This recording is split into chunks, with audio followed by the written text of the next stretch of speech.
Bonjour à tous, c'est Maxime de la chaîne Autodomo. Alors aujourd'hui, je vais vous présenter ce tracker GPS. Donc c'est le tracker GPS classique édition donc 2026 de la marque Invoxia.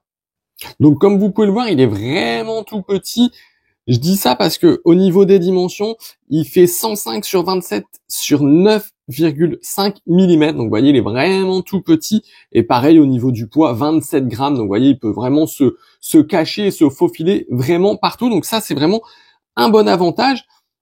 Alors l'édition 2026, elle va avoir plusieurs avantages, notamment au niveau de la résistance à l'eau, parce que celui-ci, maintenant, il va être IP67, donc il va résister entièrement à la poussière et même jusqu'à des immersions donc de 1 mètre pendant 30 minutes. Donc vous voyez, c'est quand même pas mal du tout.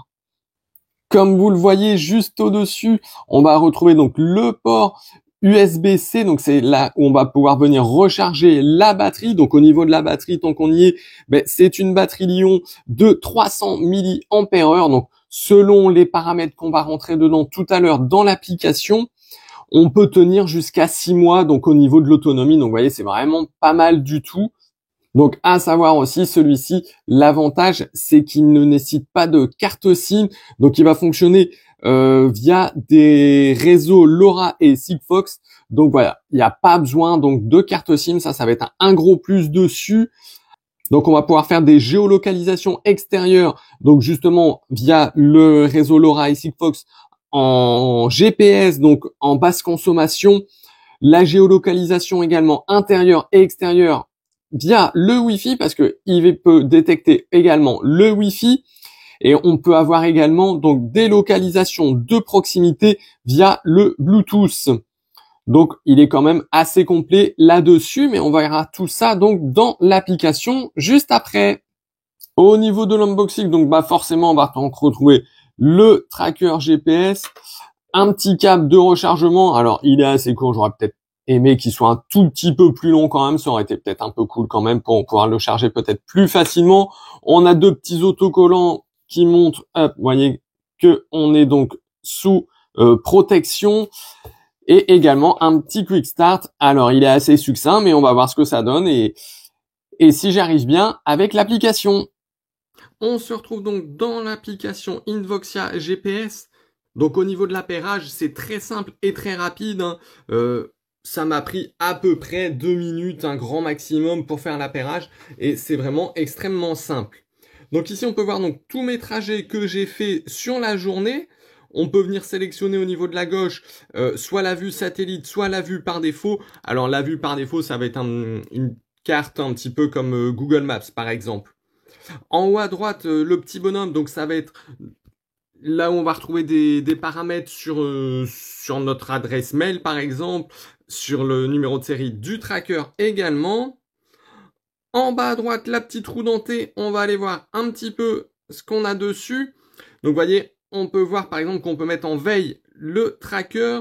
On peut voir donc la fréquence des positions. Donc vous voyez, moi j'ai choisi standard. Ça permet d'avoir une autonomie un petit peu plus importante, mais on peut tout à fait augmenter la fréquence des positions, mais ça va venir diminuer bien évidemment l'autonomie.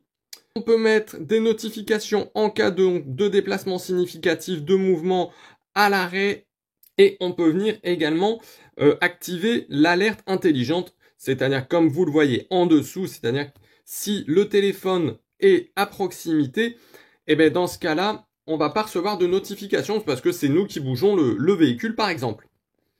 On a également un radar de proximité. Donc on a donc le radar de proximité qui va nous permettre de vous rapprocher quand votre tracker est perdu et également de le faire sonner.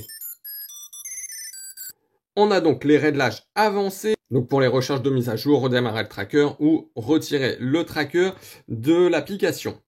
On a les diagnostics si on le souhaite.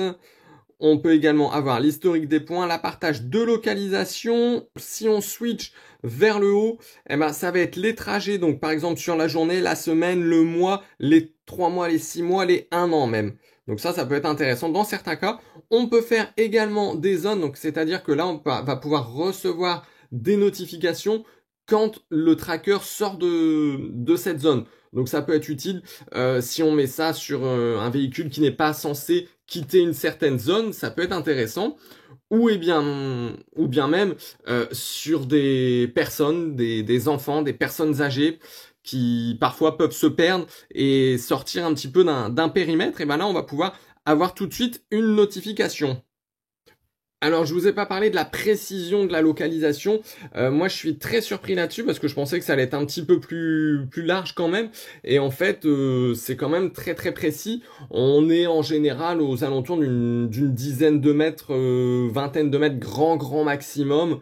Moi, par exemple, il m'a localisé la voiture quand je suis chez moi.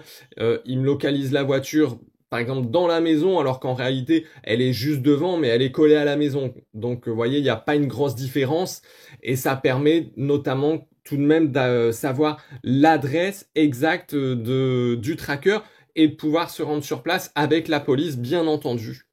Chose intéressante avec ce tracker, on a des actions en cas de perte ou de vol. Donc vous voyez, si je clique dessus, voilà ce qu'on va retrouver. Donc on peut partager un dossier de vol, donc ça c'est quelque chose qui est assez intéressant.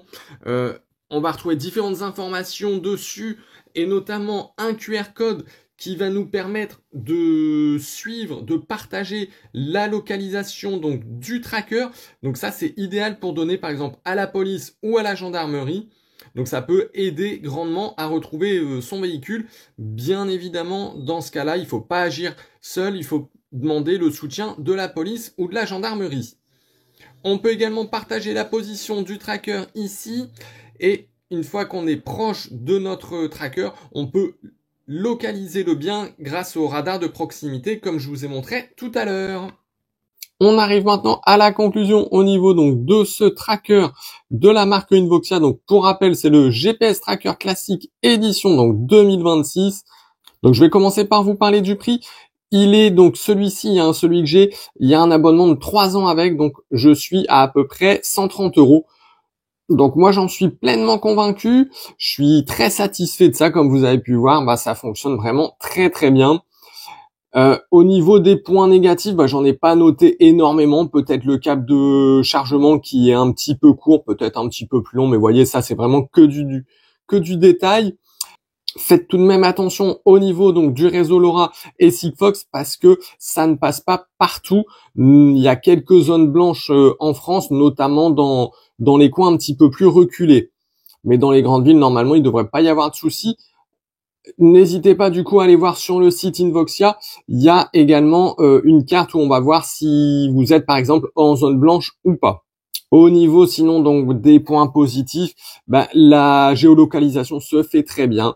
Moi j'ai pas eu de soucis avec, j'ai reçu des notifications comme il le fallait, comme je le souhaitais également. Donc pour moi c'est que du point positif là-dessus. Le fait que maintenant il soit même IPX7, c'est un avantage également puisqu'on peut le mettre dans des endroits qui peuvent prendre un petit peu l'eau également et qui va bien résister à tout ça. Donc pour moi, c'est un appareil qui va être extrêmement pratique pour les voitures, les scooters, les motos, les trottinettes, les bagages ou bien même dans des poches d'enfants, de personnes âgées, etc. Je trouve que c'est un investissement qui vaut largement le coup. Voilà, j'espère que cette vidéo vous aura plu. Si c'est le cas, n'hésitez pas à vous abonner à la chaîne, à liker la vidéo. Puis moi, je vous dis à bientôt pour d'autres vidéos.